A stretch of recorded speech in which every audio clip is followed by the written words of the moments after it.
死亡係咪真係一切嘅終結？當心跳停止，腦電波變成一條直線嗰陣，我哋嘅意識究竟係灰飛煙滅，定係去咗另一個空間？之前我同大家傾過關於瀕死體驗嘅話題，好多老友留言話自己都有類似經歷。不過，亦都有好多人提出好尖銳嘅質疑，話呢啲所謂嘅瀕死體驗，純粹只係大腦缺氧、神經元臨死前亂咁放電所產生嘅幻覺，根本毫無科學根據。今日我哋就一於打破砂鍋問到底，用目前全球最頂尖嘅醫學報告，加上最前沿嘅量子物理學，去填補呢個一直被忽視嘅科學空白。我會同大家拆解一個顛覆認知，甚至令你覺得匪夷所思嘅驚人概念。大家好，歡迎返嚟閱讀社。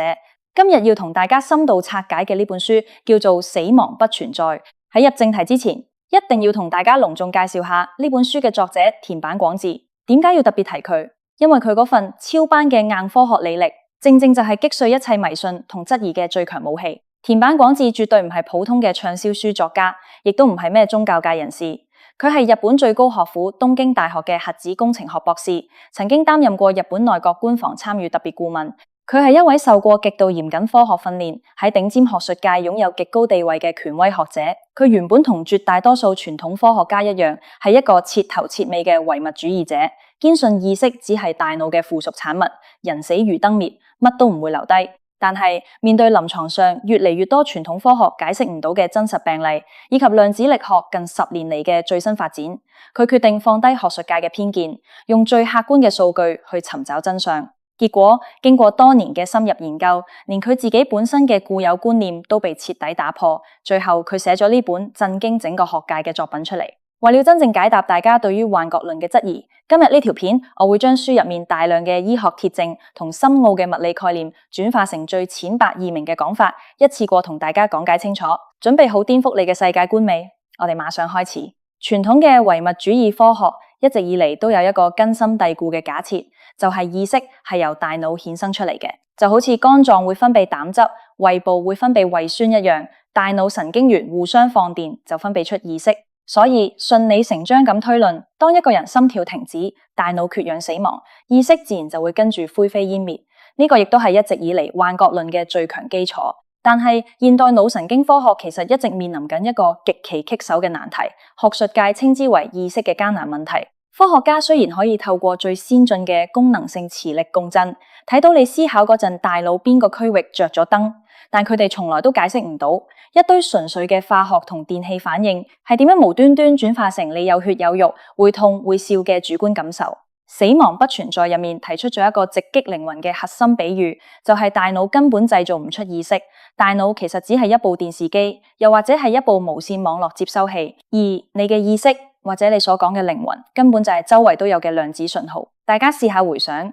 當你屋企部電視機突然間壞咗，個屏幕黑晒，一啲聲音都冇，你會唔會覺得電視台已經執咗呢？又或者覺得電視節目已經喺宇宙入面徹底消失？絕對唔會，你心知肚明，電視台依然喺度廣播緊，信號依然喺空氣入面傳播緊，只不過係你面前呢部機器壞咗，解碼唔到畫面啫嘛。書中好尖銳咁指出，人嘅肉體同大腦正正就係嗰部會老化會壞嘅接收器。當一個人被醫學判定為死亡，其實只係部電視機徹底打柴，但係作為信號本身嘅意識能量，根本從來都冇消失過。死並唔係終結，死只係意識擺脫咗一件爛茸茸嘅太空衣。如果話頭先嗰個只係一個比喻，大家覺得唔夠實在，咁緊接落嚟，我哋就睇下書中列舉嘅最硬核科學證據。點解話瀕死體驗絕對唔係大腦缺氧嘅幻覺？第一個鐵證係來自哈佛大學神經外科醫生嘅親身經歷。呢位名叫艾本亞歷山大嘅頂尖醫生，本身就係研究大腦結構嘅頂級專家。以前佢經常企喺病床邊同家屬講話，你家人見到嘅隧道同強光只係大腦缺氧引起嘅幻覺，唔使大驚小怪。直到佢自己親身中招，佢因為感染咗一種極之罕見嘅大腸桿菌腦膜炎，深度昏迷咗足足7日。大家要留意個重點，當時嘅醫學掃描清楚顯示，佢主管思考、情感、記憶，甚至負責產生幻覺嘅大腦新皮層，已經被細菌分泌嘅膿液完全破壞，處於徹底罷工嘅狀態。從神經學角度嚟講，佢當時嘅大腦爛到連發一個最簡單、最模糊嘅夢嘅能力都冇。要產生複雜嘅幻覺，大腦係需要消耗極大能量去運作嘅。一個已經熄咗機，甚至底板都燒埋嘅大腦，點可能有畫面？但係喺佢7日之後奇蹟醒返，佢詳細寫低咗自己喺昏迷期間嘅所見所聞。佢經歷咗一個超級清晰、邏輯嚴密、色彩同感知比現實世界強烈成千上萬倍嘅高維度世界。最匪夷所思嘅係，佢甚至喺嗰個世界遇到一個從來未見過面嘅女人。後來佢康復之後睇返屋企嘅舊相，先至證實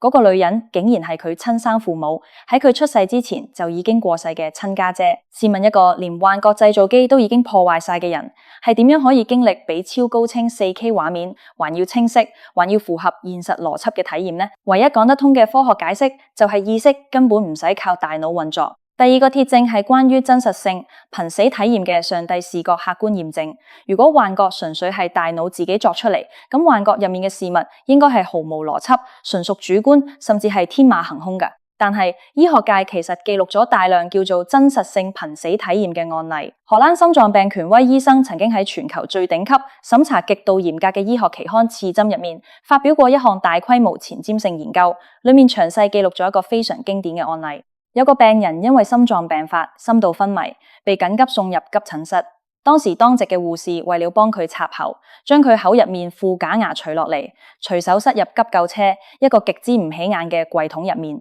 足足7日之後，病人奇蹟甦醒。當佢見到嗰位護士，第一句劈頭就話：我知我副假牙喺邊度。你當日將佢塞咗入去嗰架有好多小玻璃樽嘅車下面個櫃桶入面。嗰個護士當場嚇到目瞪口呆。病人仲繼續繪聲繪影咁講。佢當時係浮喺天花板上面，清清楚楚咁睇住醫生點樣幫佢做心肺復甦，甚至準確描述得出當日參與搶救嘅每一位醫生嘅樣貌、合同對話。大家諗深一層，當時呢個病人係合埋對眼，完全冇心跳，腦電波成一直線，一個喺物理上完全沒有感官輸入嘅死亡大腦。大腦缺氧點會幻想到客觀發生，而且可以被第三方驗證嘅精準細節？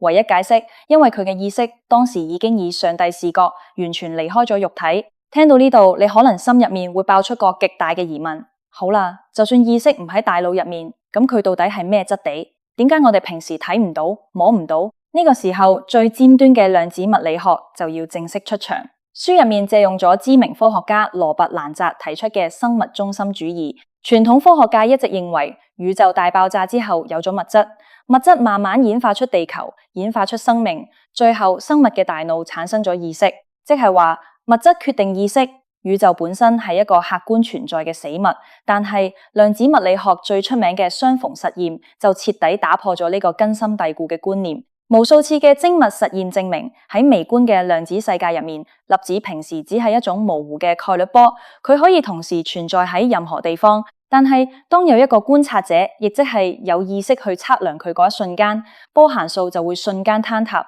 變成一粒真真正正嘅實體物質。用最簡單易明嘅講法係咩意思？即係話，如果沒有意識去睇呢個世界嘅物質，根本就唔係實體，係意識嘅觀察創造咗物質世界嘅形狀。既然意識係創造整個物質宇宙嘅基礎條件，咁意識又點可能只係區區一個大腦嘅附屬品呢？如果意識唔係大腦產生，又唔會無端端消失，咁當我哋死咗之後，呢股龐大嘅意識能量究竟去咗邊？呢度就要引入全本書最核心，亦都係田坂廣志作為物理學者最推崇嘅概念——零點場理論。傳統物理學認為，如果將一個空間入面嘅所有物質抽乾，再將溫度降到絕對零度，即係零下273.15度，呢個空間就會變成完全虛無嘅真空，乜都冇。但係量子電動力學證實咗，原來即使喺絕對零度嘅真空裏面，依然充滿住極之巨大嘅量子波動能量。呢個就係所謂嘅零點場。大家可以將呢個零點場當成係整個宇宙嘅超級雲端數據中心。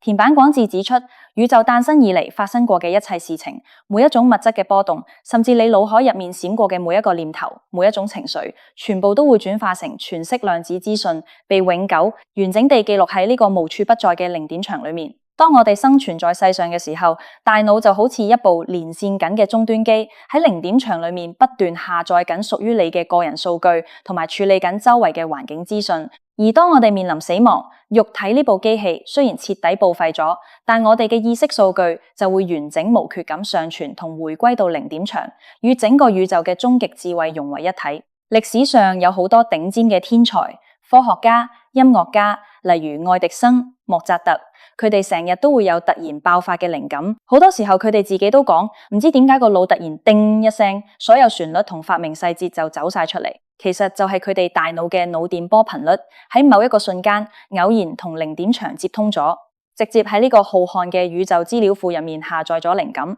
為了令大腦接收器同零點場呢套理論更加有說服力，書中仲拋出咗兩個傳統醫學界一直避而不談，但又實實在在發生嘅現象。第一個現象叫終末清醒，俗稱嘅回光返照。好多患咗嚴重腦退化症嘅老人家，佢哋大腦嘅神經元其實已經被澱粉樣、蛋白、斑塊徹底侵蝕，大腦嚴重萎縮，甚至癱瘓咗好幾年，連自己親生子女都認唔出。但係喺佢哋臨終前嘅10幾個到20個鐘頭，佢哋會突然變得異常清醒，叫得出所有人嘅名，講嘢條理分明，清清楚楚咁交代好所有後事，然後非常安詳咁離世。如果意識真係純粹由大腦產生，一個物理結構已經千瘡百孔、爛到不堪入目嘅大腦，點可能突然違反生物學常理去自我修復？但如果用零點場接收器理論去解釋，就完美解得通。當電視機爛到就快要完全打柴嘅最後嗰一刻，系統啟動咗脫離機制，意識信號短暫咁衝破咗爛機器嘅物理阻礙，完美咁展現出佢原本喺零點場入面完美無缺嘅狀態。第二個現象叫共享死亡體驗。如果瀕死體驗真係只係垂死病人缺氧嘅幻覺，咁點解釋連隔離完全健康嘅旁觀者都會有完全相同嘅經歷？臨床報告記錄咗大量極之不可思議嘅案例，健康嘅家人或者護士坐喺臨終病人床邊陪住佢，當病人斷氣嗰一刻，坐喺床邊嘅人會突然感覺自己嘅意識都被一股巨大嘅力量抽離，跟住病人一齊飛向一條發光嘅隧道，甚至同病人一齊回顧佢嘅一生。一個大腦完全健康、無缺氧、無食藥嘅大活人，點會同死者產生一模一樣嘅幻覺？真正嘅原因係喺死者意識脫離肉體，強烈回歸零點場嗰一瞬間，產生咗極之巨大嘅量子能量場，將周圍頻率相近嘅活人意識短暫咁捲咗入去。呢個現象絕對係徹底推翻大腦缺氧幻覺論嘅最強鐵證。好，講到瀕死體驗，絕大部分經歷過嘅人都會提到一個極之震撼嘅環節，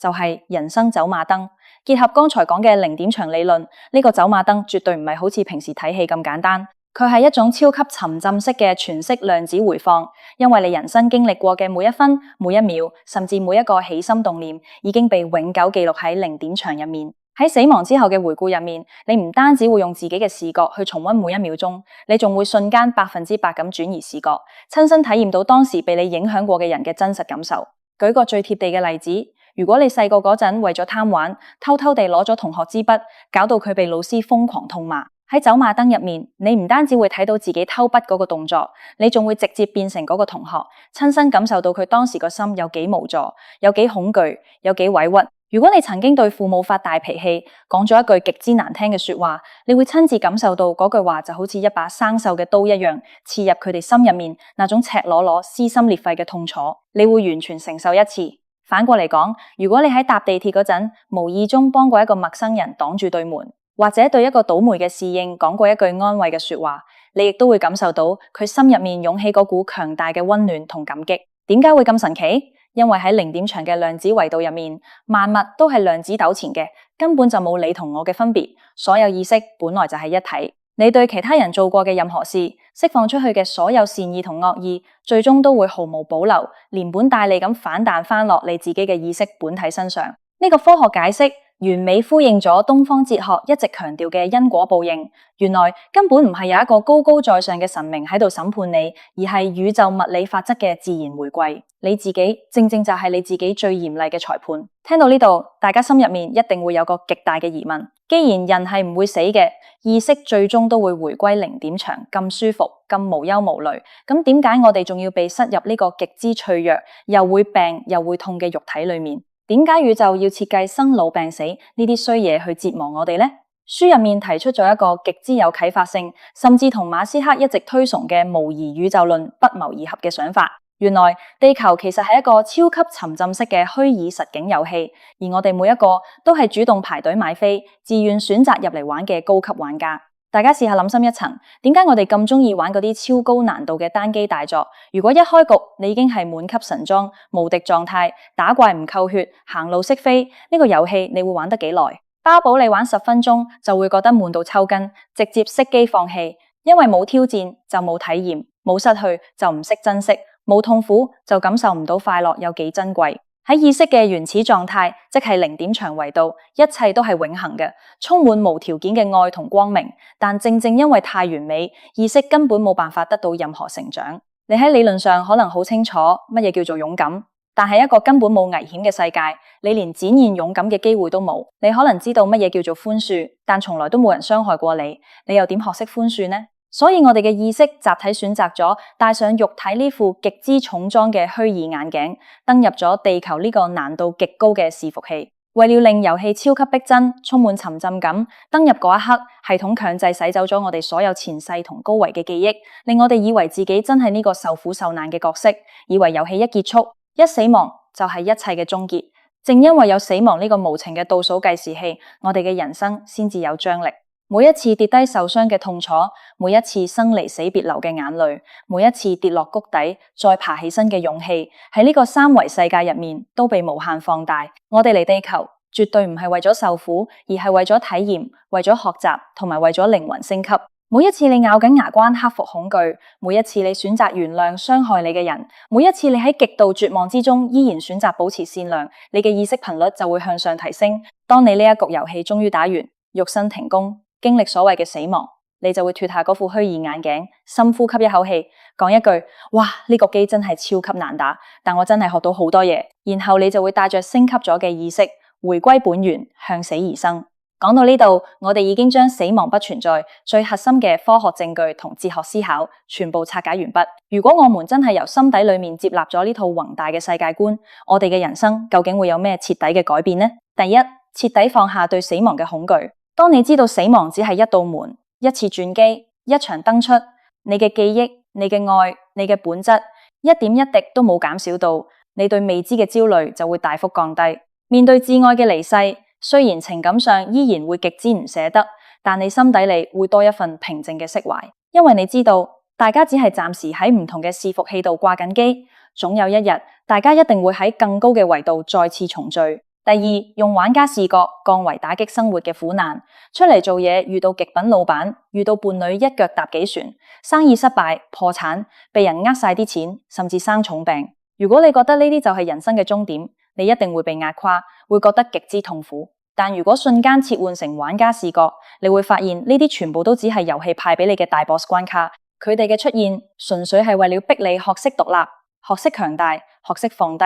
只要你咬緊牙關過咗呢關，你嘅靈魂就即刻升級。想通咗呢一點，好多平起放唔低嘅執着同怨恨，瞬間就會煙消雲散。第三，真正勇敢咁活在當下。既然大家都係嚟體驗嘅，咁就盡情去體驗啦。唔好日日為咗聽日會唔會落雨而煩惱，反而忘記咗去感受今日明媚嘅陽光，去愛你想愛嘅人，去做你一直想做但唔敢做嘅事業。就算失敗咗又點愛？大不了就係呢局遊戲少攞一啲金幣，對你最真實嘅意識本體毫無損傷。要記住，最失敗嘅人生從來唔係做錯決定，而係由頭到尾都瑟縮喺安全區入面，乜都唔敢去體驗，白白浪費咗呢張入場券。第四，